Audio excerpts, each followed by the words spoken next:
آج کل لوگ پیدل حج کر رہے ہیں، پیدل حج بھی کر رہے ہیں، راستے میں قبروں کے آگے سر بھی جھکا رہے ہیں، پتھر کے بتوں کے درشن بھی کر رہے ہیں، تاکہ میڈیا میں تھوڑی تعریف ہو جائے کہ صاحب یہ بڑے سیکولر ٹائپ کے۔ ایک بات بولوں، مشرک جو ہے نا پیدل نہیں سر کے بل حج کر لے، اس کا حج نہیں کو بولوں گا۔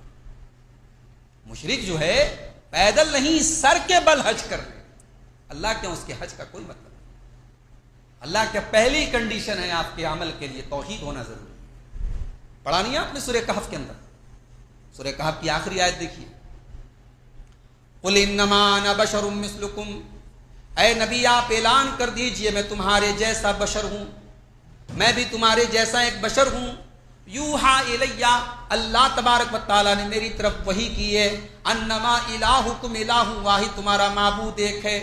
فمن کان یرجو لقاء ربہ، تو جو اپنے رب سے ملاقات کرنا چاہتا ہے، جو جنت میں جانا چاہتا ہے، جو اپنے رب کا دیدار کرنا چاہتا ہے۔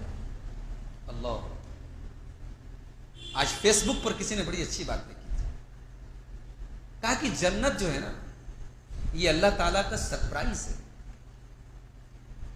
جنت کیسی ہوگی یہ ہم سوچ بھی نہیں سکتے، جنت اللہ تعالیٰ کا ایک سرپرائز ہے۔ جنت کیا ہے یہ جنت میں جانے کے بعد ہی پتہ لگے گا۔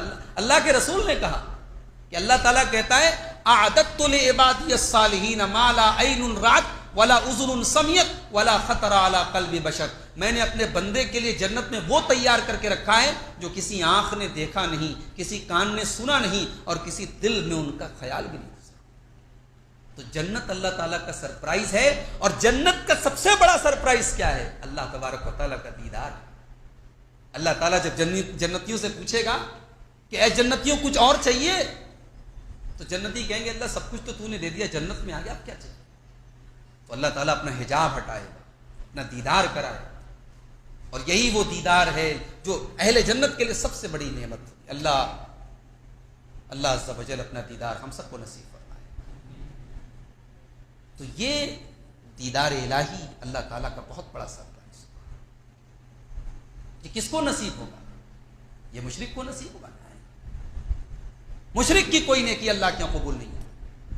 فمن کان یرجو لقاء ربہ، جو اپنے رب کا دیدار کرنا چاہتا ہے، جو جنت میں جانا چاہتا ہے، فلیعمل عملا صالحا، وہ دو کام کر لے۔ پہلا کام تو وہ یہ کرے کہ جو بھی عمل کرے وہ عمل صالح کرے، وہ شریعت کی نظر میں نیک عمل کرے، جس عمل کے اوپر جناب محمد رسول اللہ صلی اللہ علیہ وسلم کی مہر لگی ہو۔ ولا یشرک بعبادت ربہ احدا، اور وہ اپنے رب کی عبادت میں کسی کو شریک نہ کرے، شرک نہ کرے۔ مشرک پیدل حج کرتا رہے، اس کے حج کا اللہ کے کوئی اعتبار۔ تو یہ اصول یاد رکھیے۔